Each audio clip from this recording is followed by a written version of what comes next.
Hello student, આજે આપણે ટ્રાન્સફોર્મરની ઓલ ડે એફિશિયન્સી અથવા જેને એનર્જી એફિશિયન્સી તરીકે પણ ઓળખવામાં આવે છે એ સવાલનો જવાબ મેળવવા ટ્રાય કરશું. તો ચાલો ટાઈમ વેસ્ટ કર્યા વગર સ્ટાર્ટ કરીએ.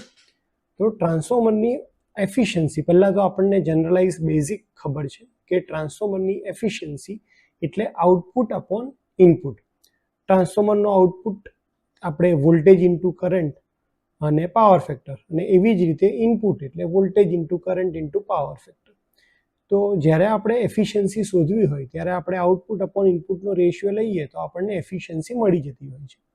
પણ સ્પેશિયલ ડિસ્ટ્રીબ્યુશન ટ્રાન્સફોર્મરના કેસમાં કે જ્યાં કન્ઝ્યુમર સોસાયટી જે છે એનું સોસાયટીની બહાર જે ટ્રાન્સફોર્મર હોય છે, જે ડિસ્ટ્રીબ્યુશન ટ્રાન્સફોર્મર કહેવાય છે, એની ઉપર લોડ બદલાતો રહે છે. જેમ કે દિવસે જ્યારે ઓફિસ ટાઈમ ચાલુ થાય ત્યારે તમારો ટ્રાન્સફોર્મર ઉપર લોડ વધે છે. એવી રીતે રાત્રે બધા લાઇટ ચાલુ બંધ કરે ત્યારે ટ્રાન્સફોર્મર ઉપર લોડ વધે. એવી રીતે 10-11 વાગ્યા પછી જ્યારે બધા સૂઈ જાય ત્યારે લાઇટ બધી બંધ થઈ જાય એટલે લાઇટિંગ લોડ 0 થાય ત્યારે ટ્રાન્સફોર્મર ઉપર લોડ ઘટતો હોય છે. તો આ સમય દરમિયાન આપણે ટ્રાન્સફોર્મરની એફિશિયન્સી પર્ટિક્યુલરલી ડિસ્ટ્રીબ્યુશન ટ્રાન્સફોર્મર માટે કોઈ સ્પેસિફિક લોડ ઉપર શોધી શકતા નથી, અને એટલા માટે આપણે આખા દિવસની એની એફિશિયન્સી શોધીએ છીએ, જેને આપણે ઓલ ડે એફિશિયન્સી તરીકે ઓળખીએ છીએ. તો આની અંદર આપણે આઉટપુટ અને ઇનપુટ એ KWમાં લેવાની જગ્યાએ KWની જગ્યાએ આપણે એને KWHમાં લઈએ છીએ.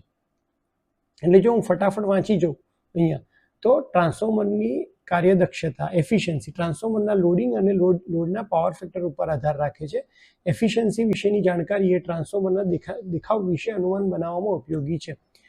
રૂઢિગત એફિશિયન્સીના સૂત્રની મદદથી ડિસ્ટ્રીબ્યુશન ટ્રાન્સફોર્મરના પરફોર્મન્સનો સાચો ખ્યાલ મેળવી શકાતો નથી. કેમ? કારણ કે એના પર લોડ અલગ અલગ રહે છે, અને એટલા માટે આપણે આ ટ્રાન્સફોર્મરની એફિશિયન્સી એનર્જીના ફોર્મમાં લઈએ છીએ, એટલે કે KWHના ફોર્મમાં. એટલે અહીંયા એફિશિયન્સીની ફોર્મ્યુલા થઈ જશે 24 કલાક દરમિયાન એનર્જી આઉટપુટ એટલે કે KWH આઉટપુટ, અને અહીંયા પણ થશે 24 અવર્સ દરમિયાનની એનર્જી ઇનપુટ, તો KWH ઇનપુટ.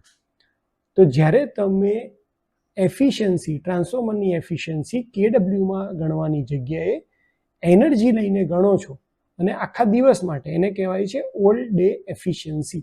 એવી જ રીતે ઓલ યર આખા વર્ષની એફિશિયન્સી પણ એનર્જીના ફોર્મમાં પર્ટિક્યુલરલી ડિસ્ટ્રીબ્યુશન ટ્રાન્સફોર્મર માટે શોધાતી હોય છે, કારણ કે એના ઉપર દરેક ટાઈમે લોડ અલગ અલગ હોય છે.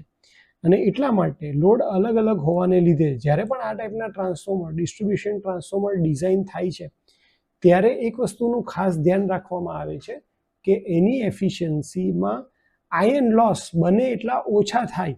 કેમ? કારણ કે આયર્ન લોસ કેવા રહેવાના છે? કોન્સ્ટન્ટ. લોડ હોય કે ના હોય એ લોસ થવાના જ છે, અને આ લોસ કન્ટિન્યુઅસ 24 કલાક માટે થવાના જ છે. એટલા માટે આપણે એવું ટ્રાય કરીએ છીએ હંમેશા કે આયર્ન લોસ ટ્રાન્સફોર્મરની ડિઝાઇન એવી કરીએ કે આયર્ન લોસ મિનિમમ થાય.